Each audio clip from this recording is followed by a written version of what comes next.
Hey everybody, welcome to the Mac Show. This is Chris Stafford. Massive Abundance Exposed, where we're exposing the secrets of badass entrepreneurs all over the world. And we have none other than Gary Gold. Gary Gold out of Beverly Hills, California his name is synonymous with celebrities and luxury real estate. It's just amazing. I'm so honored to have him on the show, and I'm looking forward to talking to him about he bills himself as an innovative marketer. So I'm really dying to find out. Look at this website. You have to go to his website, which is soldbygold.net, and definitely check that out. I can't wait to start talking to Gary. But before you do, make sure you hit massiveabundanceinc.com, sign in, get yourself the free goodie, and without further ado, Mr. Gary Gold. Hey everybody, this is Chris Stafford with the Mac Show, and we have none other than Gary Gold with us in the show today. How you doing, Gary? Great. How you doing? Hey, I am great that you're joining us now, man. Thanks so much, man. You have been on so much stuff. I've got all this stuff in the show notes, but we're talking CBS, Wall Street Journal, Access Hollywood, Entertainment Tonight. I mean, you're like the god down in Beverly Hills. So honored that you're joining us today. But Gary, I love the sound of my own voice. Is that true?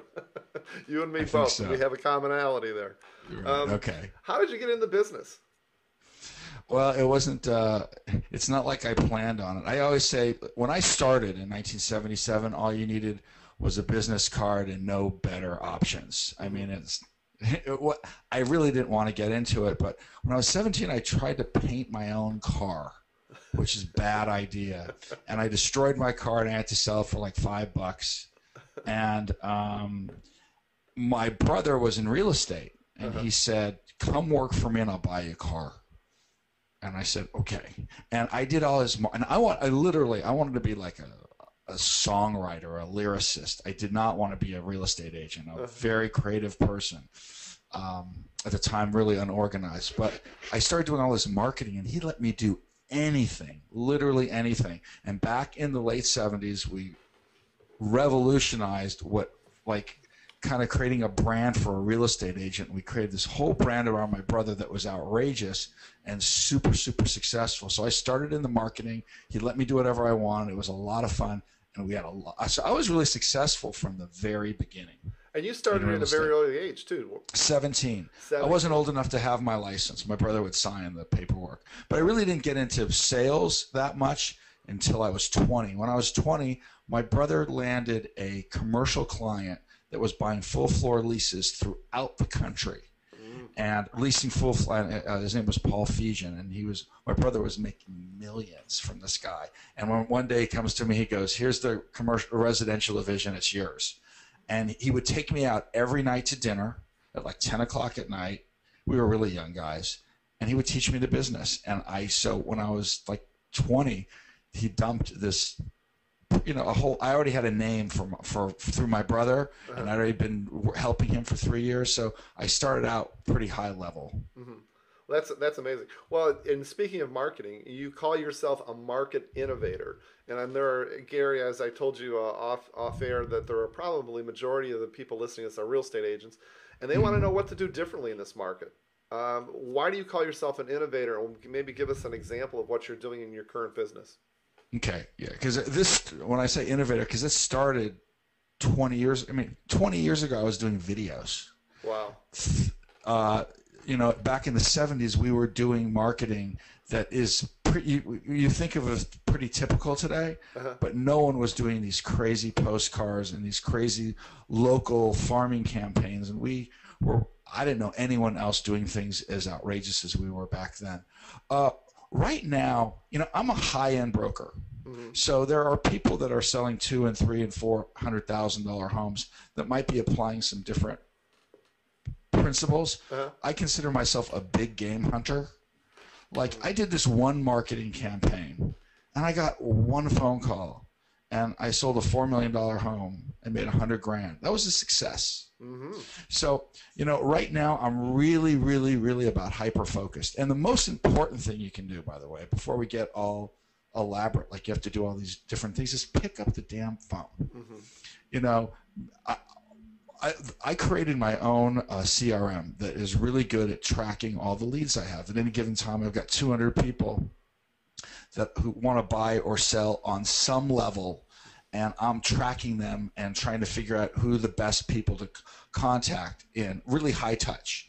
So I really believe in high touch and I think getting leads today is really easy. It's really easy to get leads from Facebook and Zillow and Trulia and open houses. Those things are not hard to do. The name of the game now is converting them into real business. And I will tell you, for every lead you have, for every client you think you have, 10 other real estate agents have that same client.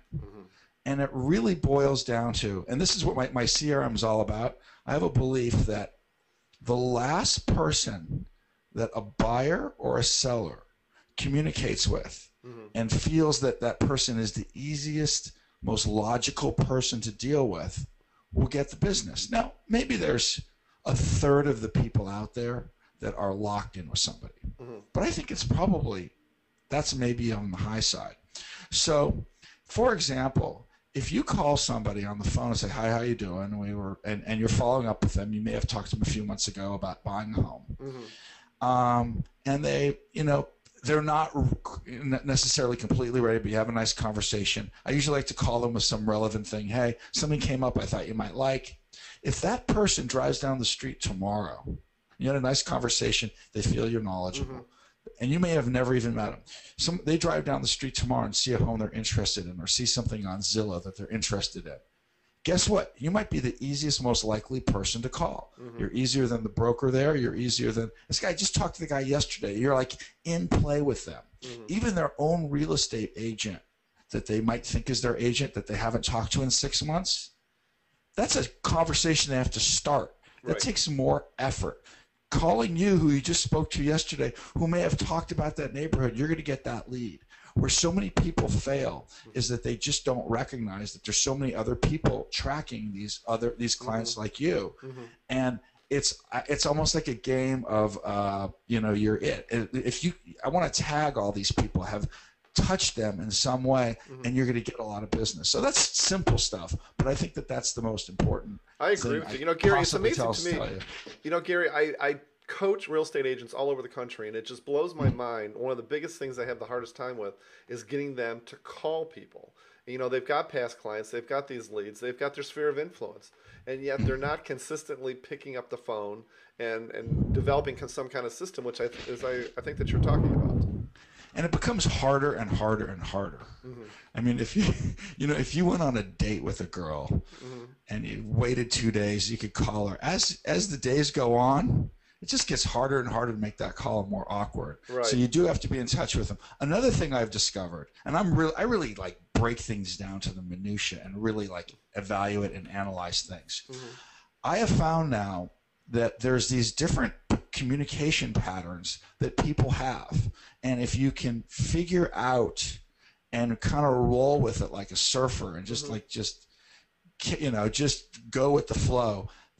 I have one client, I closed today. Today I just closed. I just got confirmation while we were talking on a $9 million deal. Wow. This guy, and when I started communicating with him, and this process was from this $9 million deal closing today, it started over a year ago, communicating with this guy. If I could call him till I'm blue in the face when we started and I didn't get a return call, he traveled 200 days a year. And you know what? Often when people aren't returning your call, it's not that they don't like you or they're blowing you off. It's just that they're not ready or they got something else going. Just if we all have people that are hustling us and we realize that we don't necessarily have a problem with them, it's not top of mind. Right. So this guy, I could call him and get nothing. And all of a sudden I would email him and this guy, I emailed him and I did you just lose me? No, I'm here. I would initially email him and get nothing. But then I text him, and all of a sudden I got a response right away. Now, once I texted him, for whatever reason, it converted into emails, and we started emailing back and forth. And then when we got on the phone, it was always the phone call. And I found that people have these patterns where you might call them all the time or you might text them all the time, and they need to initiate with one form of communication. Some of them stay in that communication, or once you've got that maybe phone call, then they want to text back and forth. Right. And then maybe when you get into a deal and they're looking at contracts, they want to go to email. And you really need to communicate with people the way they want to, right, and understand these patterns. I know just when I'm following up with people, I will find sometimes I'll mix it up. I don't want to seem like a stalker. So I might leave them a message. Next time I might send them a text. And after that, I might send them an email. And I'll keep that pattern going because people aren't necessarily even on all their forms of communication, and you might not know it. Right. So I try to mix it up as well. So finding those patterns. That is amazing. I want everybody listening to this to hear what Gary is saying, to mix it up. I'm talking about this all the time. So don't be afraid to reach out, talk to these people, and find different forms of communication. But Gary, you work the high end. I mean, your website, and I have to tell everybody, Sold by Gold, which is a very cool website, soldbygold.net, is an awesome website. I want to find out what you know about Ashton Kutcher, what you have on the website. But check out these homes. Gary is the consummate high-end realtor. How did you break into the high-end? I mean, so many people want to get into the luxury market. Did you somehow fall into it? Well, you know, the first house I sold in like late 70s was $700,000, and the second one was $800,000. That was pretty high end. It was in the valley, and $800,000 back then, that was equivalent to selling a $2 or $3 million home. When I turned 30, I decided to move. I said, you know, if I'm going to do this, I want to do it the biggest possible. And so I decided to move to Beverly Hills, and I really didn't know much. But this guy, Jeff Highland, I interviewed everyone, and he goes, you're going to make $1 million. And he really believed in me. And the others questioned me, even though I was very successful in the Valley. That's exactly what happened. So I knew nothing on the West Side. I was sitting in a desk, and I was like seeing these people that were like 12 years old, killing it. And I was really like, because I almost started all over. I went to the Palm restaurant, and I ran into an old client, and he was sitting there and he's a manager in the music business, and he's sitting there with a client, and he said hi. And so I go up and say hi to him. It's always important. You see somebody, go say hi to him. And I went to say hi to him, and he said, listen, our new client here, who was having dinner with, she needs a lease. She's looking for like a $2,000 apartment. Not a very exciting thing. Right.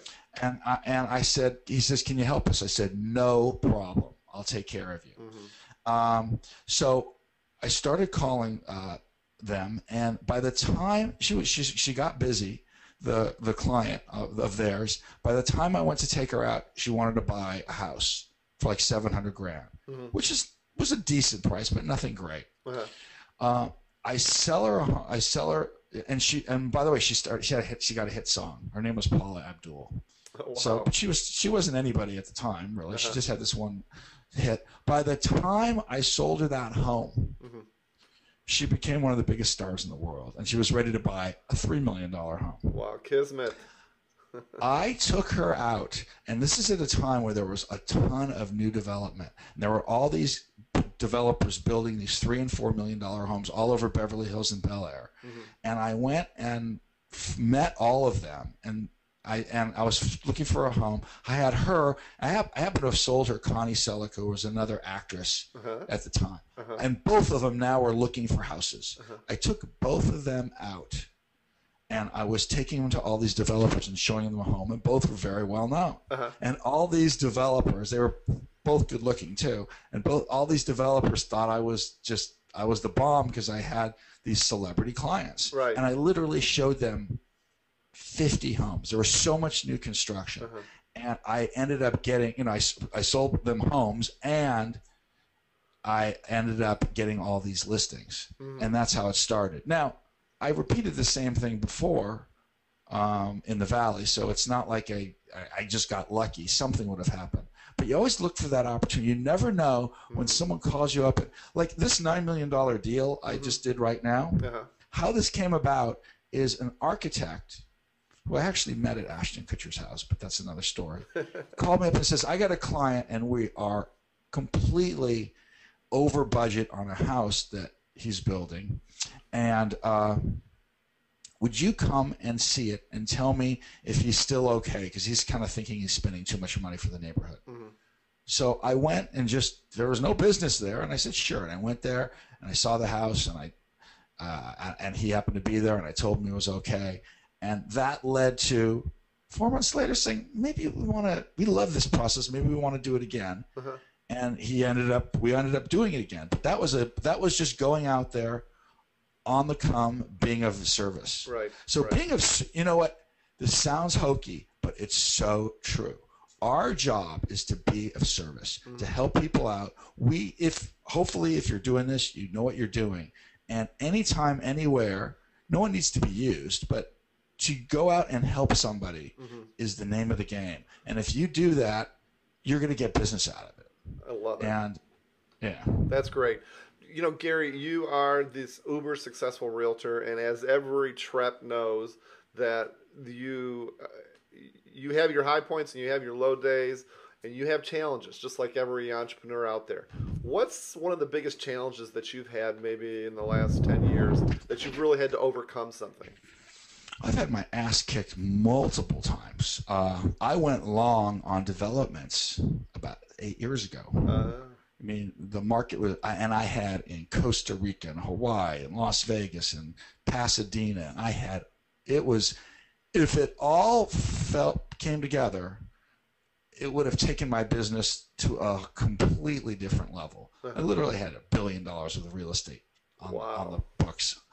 I mean, literally hundreds and in the pipeline, thousands of units to sell. And I'm great at marketing, and I had that, and it all fell apart.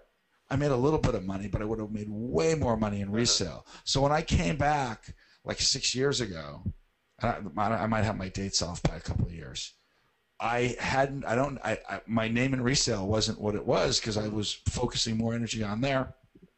I had to start all over again. And I remember going on listing appointments. People said, I hadn't seen your name. Mm-hmm.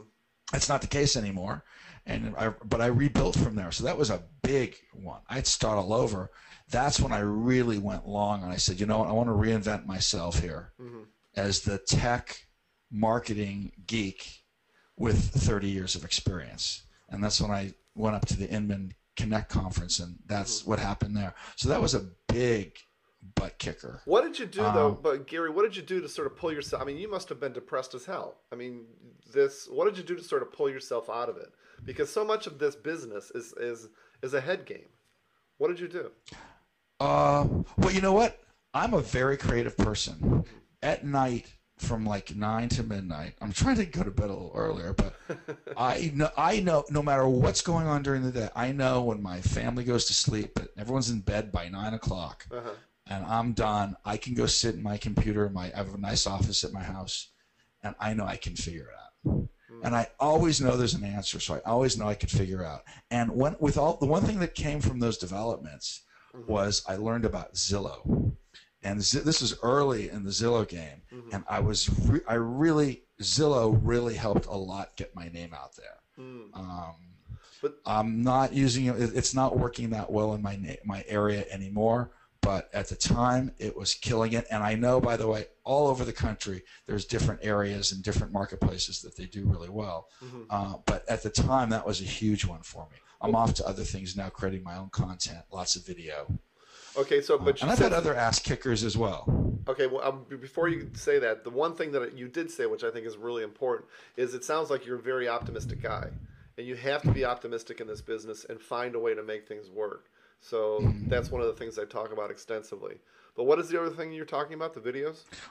Well, right now I went very long on video. I'm really comfortable in front of a camera, and as I said, I had started doing them 20 years ago, but I hadn't continued exactly. But with just being online and marketing online and creating content and creating video, instructional videos on your property. If you go to my website, I've got 4 videos right at the bottom that are instructional videos. And I did one video that says how to get a great buy, how to get a smoking buy or a great buy in a seller's market. And I had some Indian guy call me up and says, how do you get a smoking deal? And I sold him a $4 million house. Wow. That's amazing. Yeah. I want to give a shout out to one product that is so good that it's because, you can make videos and they're absolutely worthless unless you do something with them. Yep. And the best thing you can do with them, I'm sure there's other ways to do it, but these guys are really got it nailed, is Bomb Bomb. You know Bomb Bomb? No, I haven't heard of them. Bomb Bomb. What Bomb Bomb does is take your video and you can put it in an email where you literally see the thumbnail of the video, you see the play button, and you play it right inside the video. It doesn't go someplace to some link to watch. It's playing right inside the email. It's right inside the email. And when you do that, people, first of all, we're all now conditioned, that little play button, to push it. Right. That we're just conditioned to do it. So, I mean, I have 1,000 people in one sphere of influence list I have that I'll send out things. And I also don't send out things every 2 days to your mailing list. In my opinion, that's equivalent to just like having your dog take a big poop on their lawn and not pick it up. Don't do that. People do not like to be dumped on. Right. Send good quality content and don't overreach, that, and don't do that too much. Mm-hmm. So, but when I do it, it's always good. I'll send this video to it. I mean, if I send it to 1,000 people, like half of them are going to open up and play that video. It's amazing. That is cool. The response rate you have, because people are now conditioned to press that play button. Okay, I'll make sure that we get that in the show notes. Bomb Bomb. Bomb Bomb. B-O-M-B, B-O-M-B. It's not like I have some unique thing here. They're really, really catching on, and they're and the other thing that's unbelievable, this is just such a good tip for anyone who wants to do something. When you send out that video, not only you get this open rate, they have a dashboard that's unbelievable. You know who opened your email. You know who played it. You know how long they played it. I have it where it's got my website there with different, it basically has my website recreated. I know what they've gone to. So you send out let's say you get several hundred people playing your email. That could be a week of people you can call. Yeah, absolutely. And I don't always mention the video. I don't go, hey, I saw you watching my video. Sometimes I will. It depends on who it is. But sometimes I'll just call them up and they'll go, I was just thinking of you. Or they'll, they don't even know why. Or they'll go, yeah, I just saw that cool house. But why it is so powerful is that you're sending them quality content. Right. And you're sending them a video. So that elevates you above almost every other agent to start with. Mm-hmm. Number two, you're sending it in this really cool way. And everyone is interested in technology and gadgets to a certain extent and media. Right. So they see you not only create good content, you're sending it in a very cutting edge way. Mm-hmm. And you're also, what is the content in there? When I'm sending them, usually sending them this amazing house. Mm-hmm. So that's 3 strikes for me. Yeah. Video, bomb, great content. You pick up the phone. You'll never have an easier call. That's brilliant. I love it. That's brilliant. Hey, how big is your team? I've got an assistant. Mm-hmm. I've got 2 agents. I don't like calling them buyer's agents. I want them to get business any way they can. Uh-huh. I've got a transaction coordinator that's not exclusive to me, but someone handles all my transactions. I don't need to have them on. Right. I sell 30 houses a year. I have someone who handles all my social media posting, my Facebook. Not that they are creating the content, but they are organizing it. They're organizing it. They're tagging it. It's their responsibility. That's cool. And so that's what I've got. Got it, Gary. I could talk to you all morning, man. This is so cool. But one of the last questions I always ask is, if you had a brand new agent, if you had the 17-year-old Gary Gold sitting in front of your desk right now, and they came to you and they said, Gary, what is the 1 or 2 things, the most important things that I really need to master to have a killer business in anywhere? What would you tell them? Okay. Number 1 is that they should start and organize every person they know and get them in some type of CRM. Yes. Every person. Okay. So they've got to, and then they got to keep on adding to that. Every time they meet someone, put them on there and have a record of it. Mm-hmm. Number 2, you've got to know your market. I mean, you actually have to have some value. You're getting a real estate license. You don't create value by having a license. When I started, maybe you did, because we had all the information. So you really need to know a market. I would find a niche. If you have some niche, whether it's a farm, whether it's architectural homes, whether it's, I don't care what it is, but a niche that's got some turnover, then you can actually be an expert on it. I kind of don't have a niche. I'm all over the place. I mean, I guess luxury is a niche, but I'm everywhere. And so often I'm doing all this analysis and evaluation, and my business is good, but I think you'd be way better off if you had this like 500 homes, whether it's a farm or some type of condos or something that you can brand yourself. I am the condo downtown expert. And when someone could ask you in the gym while you're running on the treadmill about what the market is, and you could do it while we can barely breathe. So you really want to know it. So that would be, at least that's a good start. So that's what I would tell them. I love it. And that's one of the things I talk to realtors all over the country about, is get a niche. Because I'm like you, I started off the same way. I did not get a niche. And I bragged that I could sell all of San Francisco. But, it ended up hurting me in the end, because I really should have come up with a niche. But Gary, thank you so much for your time. This is so enlightening. You're welcome.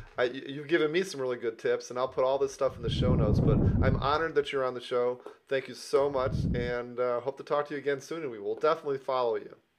It was a pleasure. Thanks a lot. All right, Gary, take care. Hey, was that a great interview with Gary? I love talking to Gary. I mean, this guy, his name is synonymous with luxury real estate in Beverly Hills. I mean, he is doing some crazy marketing that I absolutely love. I especially love his video marketing that he does on his website that you can see down below. But definitely check this guy out. I mean, soldbygold.net is his website. I love some of the stuff he said. But if you notice, the common thread through the whole interview is all about relationship marketing. It's all about staying in touch with your past clients, with your sphere of influence, with your leads, not being afraid to get them on the phone, to text them, to email them. I love what Gary's all about, man. This guy rocks, man. We definitely want to follow him. But thank you so much for joining us. Make sure you get on to massiveabundanceinc.com, and also give us some comments below. We want to know what you thought about Gary's interview. And what about his website? What about this shirt that I'm wearing? You tell me. So definitely check it out. And thanks so much for attending. My name is Chris Stafford with The Max Show, and we'll see you soon.